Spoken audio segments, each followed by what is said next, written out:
Investor Group Services, or IGS, is a boutique consultancy focused on the world of private equity.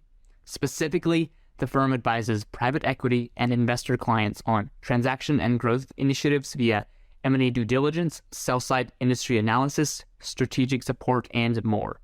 IGS is actively looking to add talented individuals to its 60-person team. Apply today through the firm's careers page at igsboston.com or by clicking the link in this episode's show notes.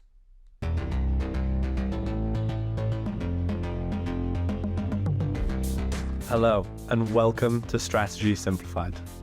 In today's episode, I have the absolute pleasure of chatting with Zoe, an international student who will be joining BCG later this fall after their recruiting process. Stay tuned to hear about Zoe's journey through the international recruiting process itself, as well as some best tips and best practices for both international students and domestic students alike. Without further ado, let's get into it. Okay, Zoe, thank you for joining Strategy Simplified. Do you mind just sharing a quick 1-minute introduction of your background before we jump in? Sure. Thank you for having me. So my name is Zoe. I was born in Zambia to missionary parents. And whenever I say this, people always get confused and think, wait, aren't missionaries extinct? But no, they actually aren't. So I grew up traveling through many countries with my parents. So mainly Nigeria, Ghana, Zambia, Namibia, South Africa. But like I said, I was born in Zambia and we went back to Zambia after all the traveling.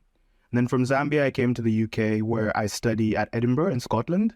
And I actually graduated in a month, which I'm really excited for because I'm just done with university. I'm so tired of it. And then later on in the year, I started BCG in London. Lovely. Well, that is a really amazing story. I thought I'd been to a lot of countries just from moving from England to America, but I think you've definitely got me beat there. Anyway, congrats on the BCG offer. Can you just Thank you. Also walk me through a quick high-level overview of the steps along that journey? Thanks.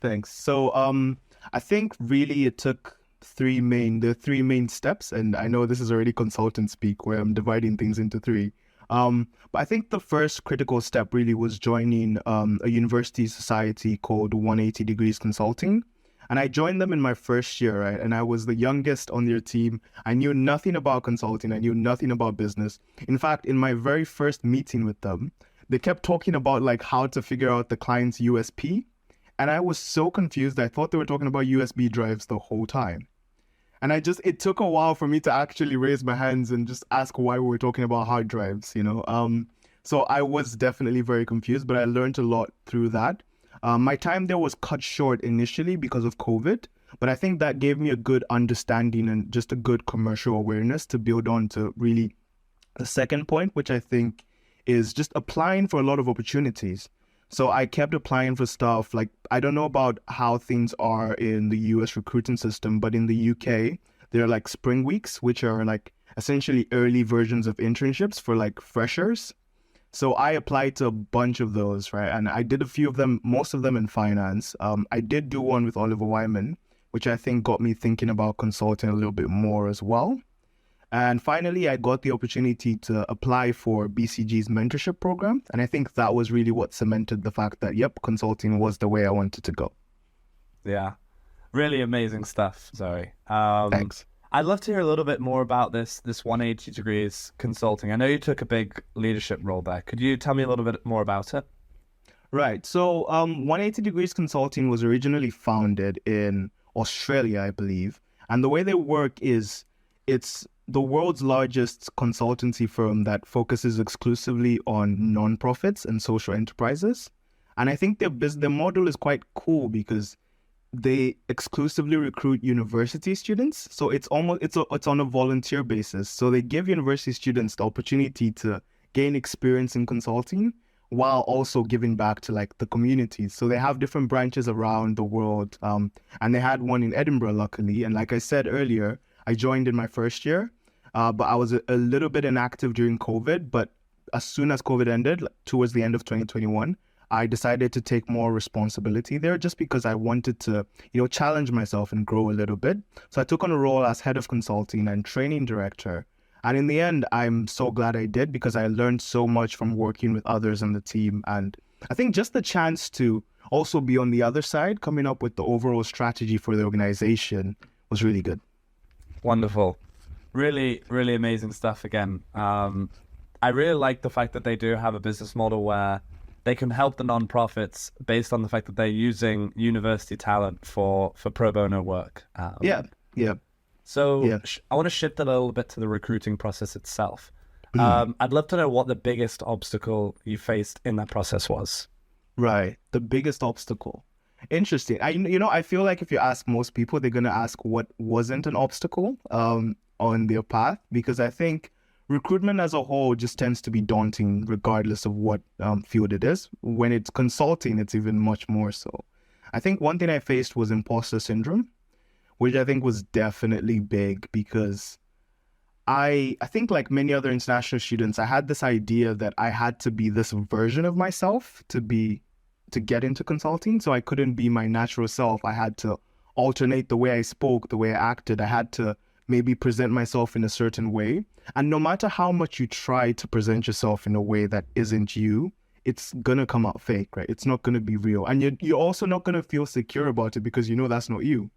And so I think I really struggled with that initially, and it was really difficult. But eventually I think I learned along the way to just own up to my story, right? Like no one else has my story. Even if I have wacky parts of my story that don't really make sense to other people, it's my story. And I think I learned to sort of own it and try to use it as a way to stand out rather than be ashamed of it. That is, really, really meaningful stuff there. I wish I could fully relate in terms of that, but I do know that I think a lot of people go through this consulting recruiting journey, and they do think, oh, I have to be this candidate, I have to be this person. But I think being yourself 100% is the way to do it. I think everyone wants to see you, that you're able to be organic and you're able to be yourself. So I guess with that, do you have any advice for candidates, maybe especially international candidates who are feeling that imposter syndrome and who can't bring themselves to fully be themselves in the process? I would honestly say just do what you love. Because I think for me, at least, the imposter syndrome like kind of presented itself in a way that I felt that consultants were looking for superstars. So in addition to the things I already loved, right? Because I have a part-time job which is in social work, which I absolutely love, and I've been working there for over 3 years.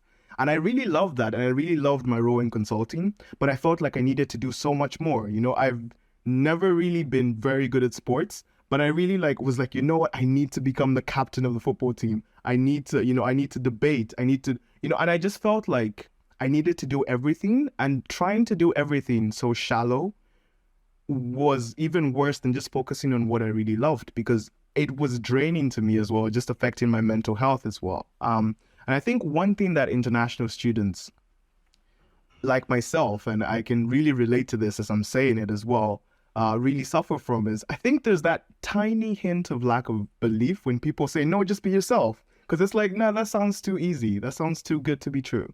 So I think it's just really just believe, like, honestly, I have nothing to gain. Like, honestly, be yourself.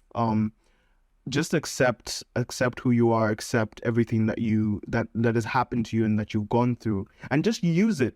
Don't be afraid to talk about your stories. If you feel like your interviewer maybe can't relate to your story of, how you went hunting for catfish with your friends in the neighborhood, talk about those stories. Those are the stories that will make you naturally happy, and the interviewer will be able to feel your passion come through. And I think that's really good as well. I think that's a hack that many people don't know. Talk about what you're passionate about, because it will come across. I, first of all, 100%, I absolutely agree with you there.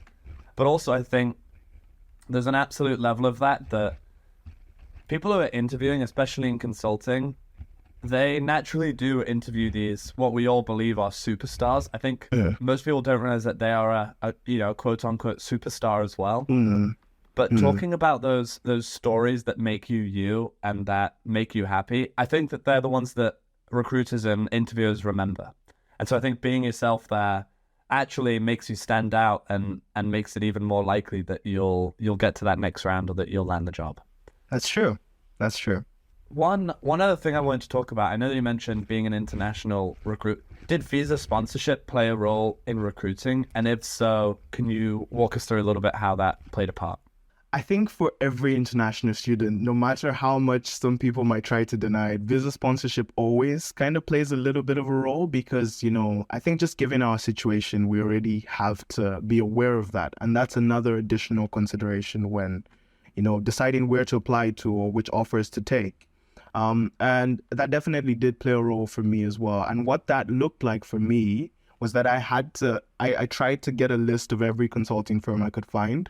And then I had to go one by one to just see if they had sponsored people in the past, just to verify that and come up with my own mini list. And for some firms, some smaller firms, this information wasn't readily available. So I had to try to email just to reach out, try to be proactive, which at first I was very shy about because I am a very shy person. My friends don't believe me when I say this, but I am actually a very shy person.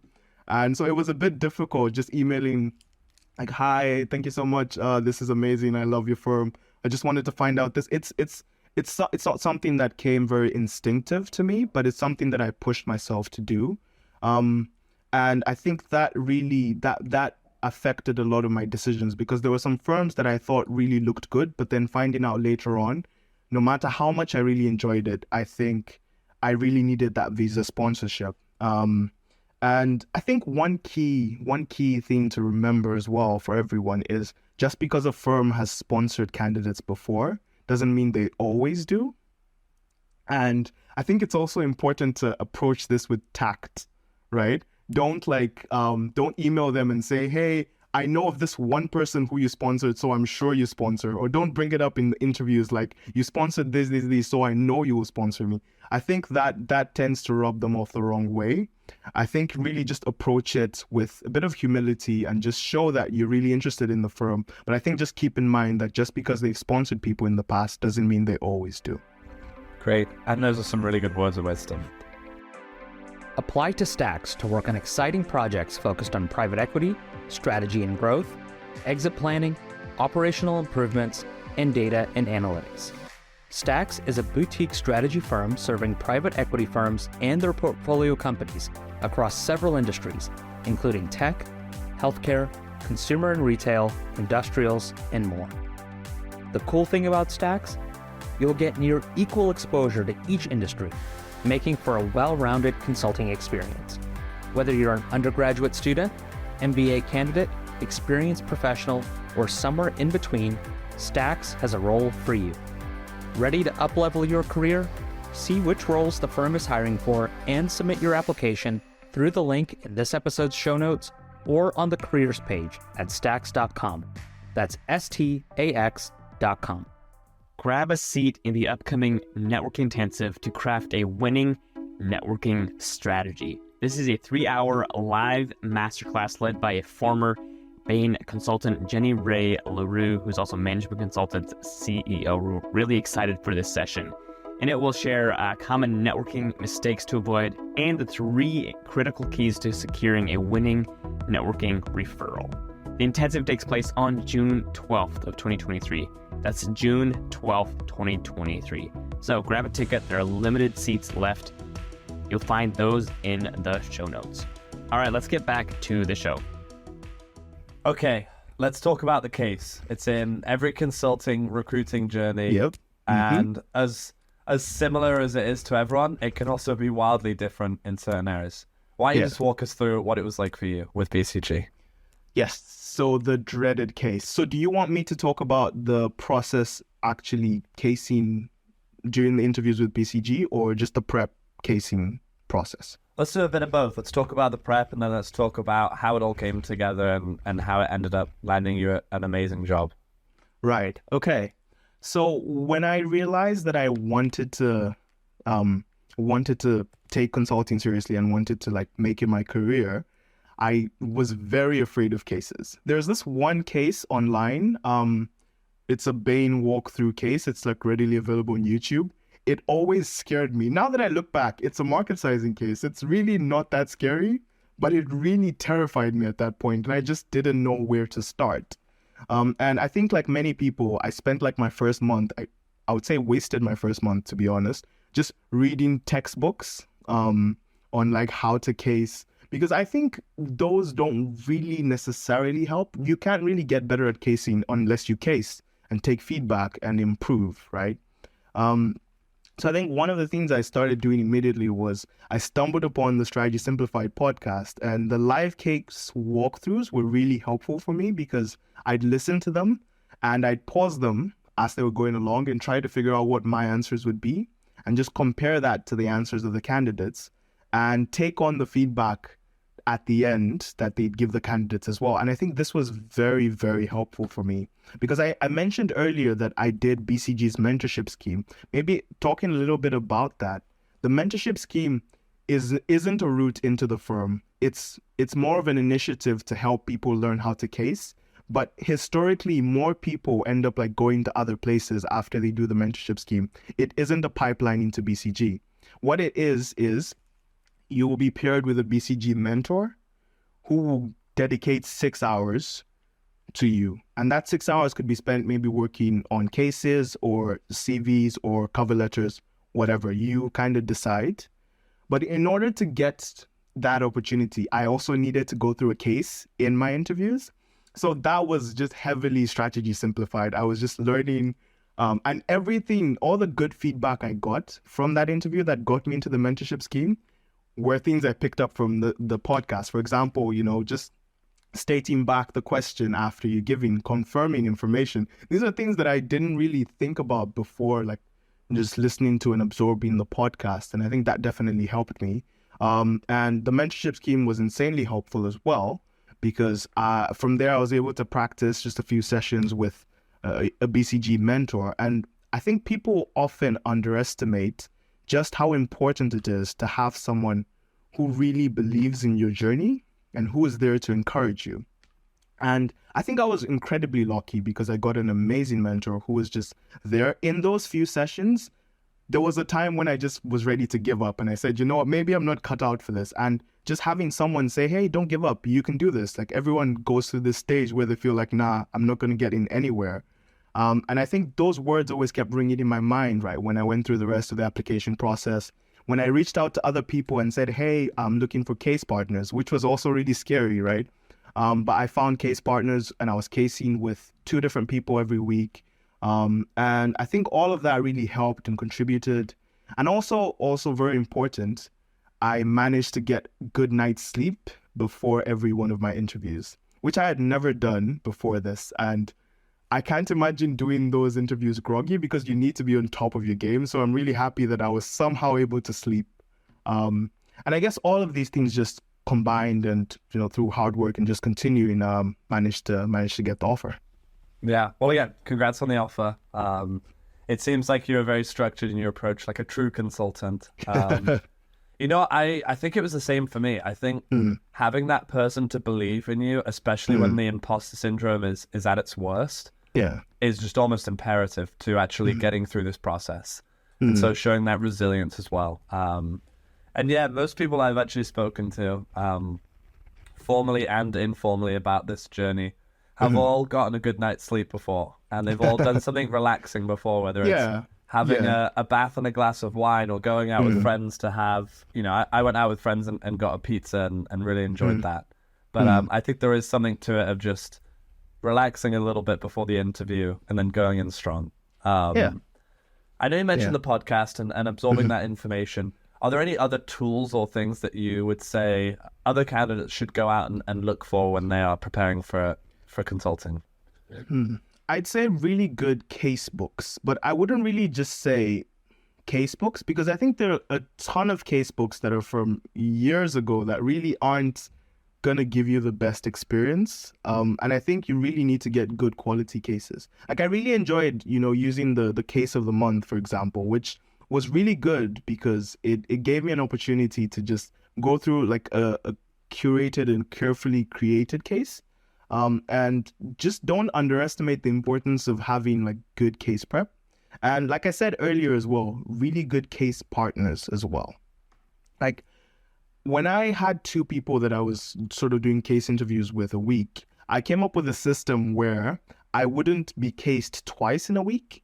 So one person would case me once and I'd case the other person. And that gave me the opportunity to kind of switch roles in a week. So I would be cased and then I'd case. And I think having that dynamic was good for me because it actually helped me try to see things from the interviewer's point of view, so that when I was being cased next, I kind of knew that, okay, if I was the one interviewing someone, I'd want them to do this, so I'd do that, you know. So I think just having that reflection and just being able to take a step back to look at things and just decide and come up with a good strategy even as you're casing, I think was very good for me. Other than that, really, I didn't use too many resources. It was heavily based on listening to the podcast and reflection.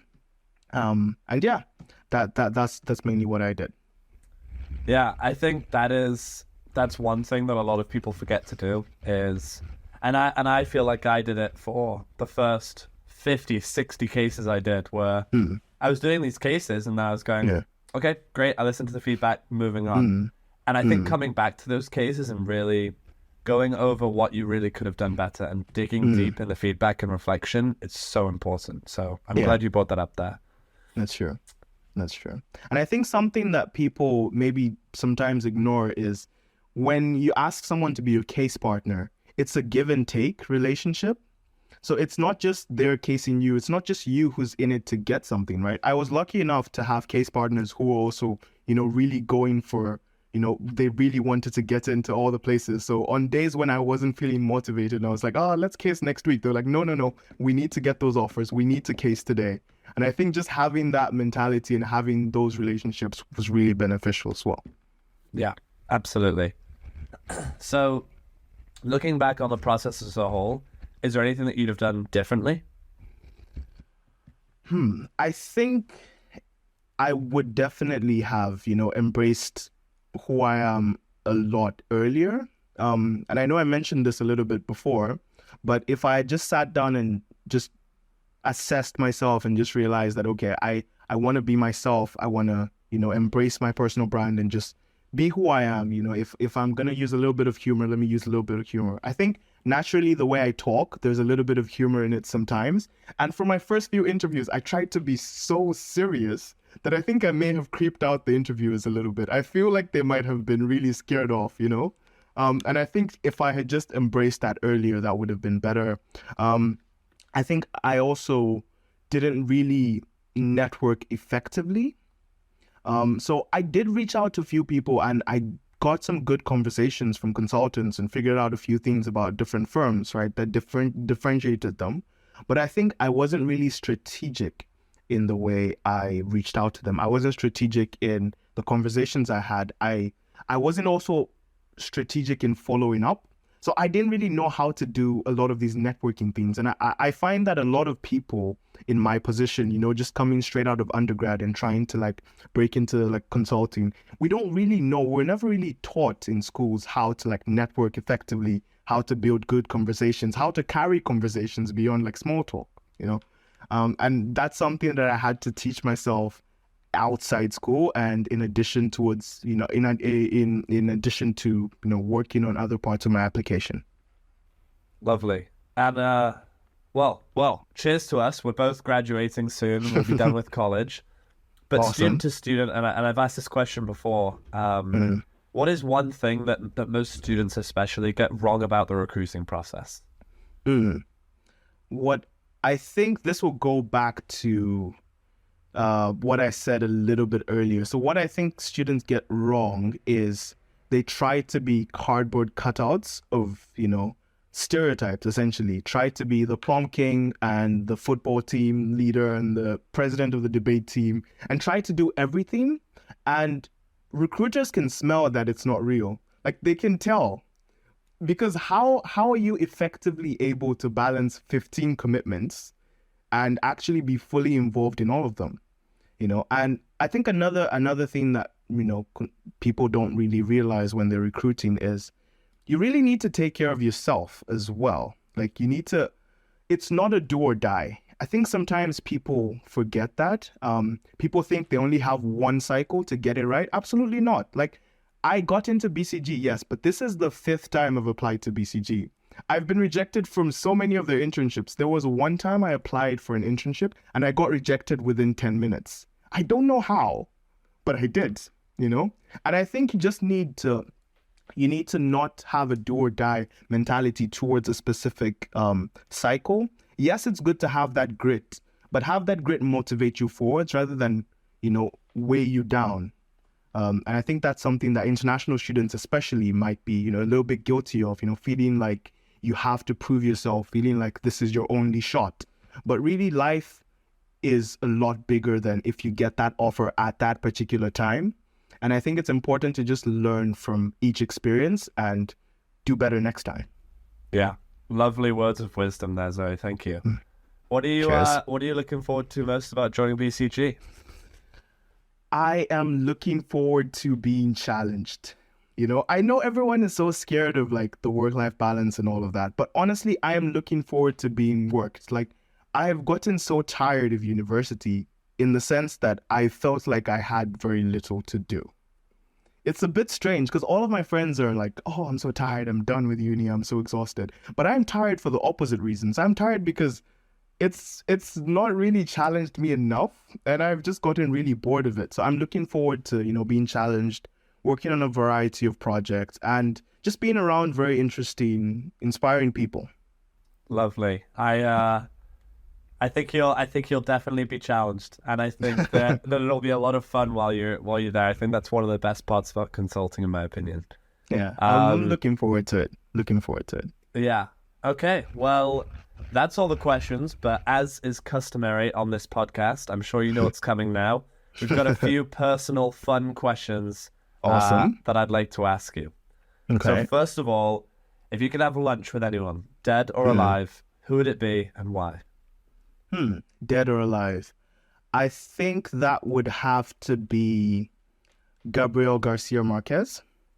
So my favorite novel is 100 Years of Solitude, and he wrote it.